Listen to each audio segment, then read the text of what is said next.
So we're gonna be right into the strange longevity of American mail trucks by Luce. Most vehicles are designed to die. The average car on an American road is about 12 years old before it's traded in, scrapped, or forgotten. But there is one machine, likely parked on your street right now, that defies the laws of automotive aging. It has no airbags, no air conditioning, and no anti-lock brakes. That It sounds horrible. returns a dismal 8 miles to the gallon, and its engine sounds like a skeleton kicking a tin can. Damn. Originally designed by the same defense giant that built the F-14 Tomcat and the Apollo lunar module, it was only supposed to last How does that even happen? You're designing a jet, and then you're supposed to be designing a spaceship or a lunar module in Apollo that's supposed to take you to space, and then you have to build a mailman's car. Like, how do you downgrade to that? until 2008. Yet, here we are in 2026, and the Grumman LLV is still here. Built upon the utilitarian skeleton of a 1980s Chevrolet, this is the strange longevity of the Grumman LLV. The Grumman's LLVs. That's what it's called? To understand the LLV, you have to first understand the chaos of the 1970s. The United States Postal Fleet was a motorized graveyard. They were using everything from surplus military jeeps to Ford Pintos. Maintenance was a logistics impossibility. No two trucks shared the same parts, and the fleet was quite literally dissolving under the weight of the morning mail. In 1984, the Postal Service issued a set of requirements that bordered on the sadistic. They weren't looking for a car. They wanted an industrial vault, a tank disguised as a riveted aluminum shed. To secure the contract, a So you're telling me that little car is supposed to be a tank in a way? That's crazy. prototype had to prove it could survive 24 years of service, double the life expectancy of a civilian car.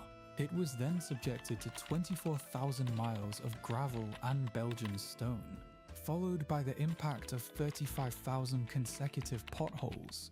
The mandate was absolute. Surviving 35,000 potholes is crazy. And still keeping your mail intact. Frame cracked once, the project was dead. The contract was eventually claimed by a company that had never built a consumer vehicle in its history. At the time, Grumman was the silent titan of the Long Island defense industry. They manufactured everything from the E-2C Hawkeye, the A-6B Prowler, the F-14 Tomcat, and more famously, the Apollo lunar module, the spindly gold-wrapped craft that landed humans on the moon.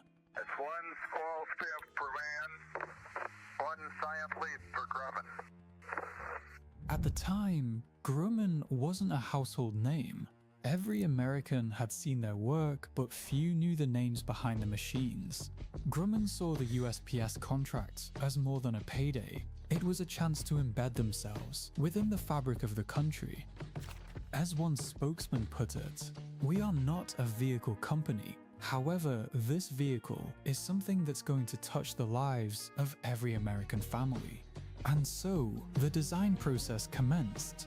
To meet the 24-year lifespan, they ignored the standard use of steel in favor of a riveted aluminum hull. It was a material that prioritized longevity over aesthetics. It simply didn't know how to rust. They mated an aircraft-grade shell to the chassis of a Chevy S10. For the engine, they chose the Iron Duke, a Pontiac-built block known for being slow, loud, and absolutely unkillable. It was a strange, immortal Slow, hybrid, loud. a machine built not for the showroom, but for the century. This How fast can it go? It's not supposed to be going fast, I know. But how fast can it actually go? I don't think I've ever seen those type of cars in like the highway or anything like that. So I really wonder how fast it can go. was the uncompromising logic that created the Grumman LLV. Visually, the machine is a masterpiece of ugly design. Yeah, Its it's front horrible. wheels are spaced narrower than the rear, a strange geometry that makes the truck look slightly deformed. But this deformity was a calculated necessity, a configuration that gives the truck a turning radius so tight it can pull a U-turn on a narrow suburban street without ever shifting into reverse. But in the Really? world of the LLV, every engineering victory came at the driver's expense. It was built for the mailbox, not the human. Inside, the ergonomics are brutal. The seat is a basic cafeteria chair. Because the truck was designed for 1980s mail volume, there is no rear window leaving the driver blind to everything behind them. It lacks anti-lock brakes, airbags, and even basic insulation. In the winter, it's a freezer. In the summer, the aluminum shell turns the cabin into a 120-degree oven. Even its mechanical simplicity was a double-edged sword. Its rear-wheel drive setup, optimal for weight distribution on a dry curb, rendered it nearly useless in the snow. It was a vehicle designed for a single, repetitive task, disregarding the safety or comfort of whoever is operating it. Have we ever seen the mail in the snow? I don't think I've ever seen it go out in the snow. Now to think about it, I had to be wrong. There's no way that they don't go out on like snowy days. But like I'm saying, once the snow clears out, like they send them as soon as possible. But still, I can't remember a time that I've seen it go out like after a snowstorm or anything like that. This indifference has created a structural paradox, a motorized ship of Theseus. The aluminum body is effectively immortal. It will likely outlast the very people that commissioned it. But the steel frame underneath it rots. The engines have been rebuilt and patched until they are essentially mechanical anachronisms. By 2024, the Postal Service was spending over $500 million a year just to keep these 1980s ghosts on the road.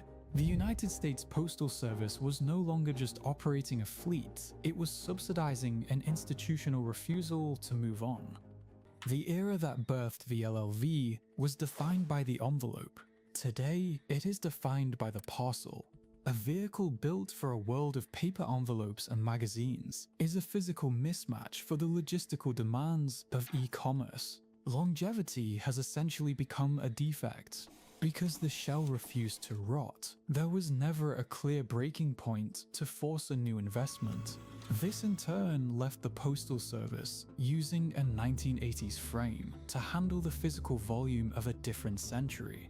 The replacement, the Oshkosh NGDV, is a physical admission that the old model has failed. Where the old fleet was a low-profile aircraft shell, the Oshkosh is a high-volume utility box.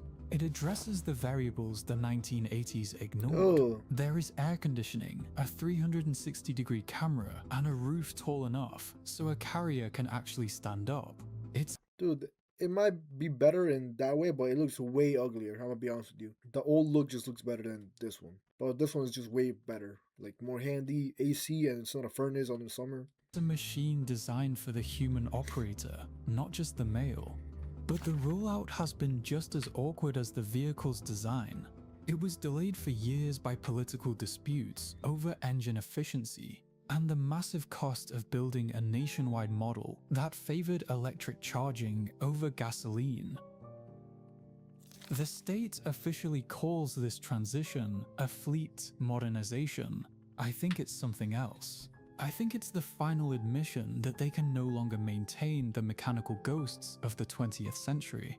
Now, as the new fleet takes over, these machines are finally being released from their cycles. In the silence of the scrap heaps, the steel frames will finally rust through, but the aluminum shells will remain stubborn and silver, refusing to decay.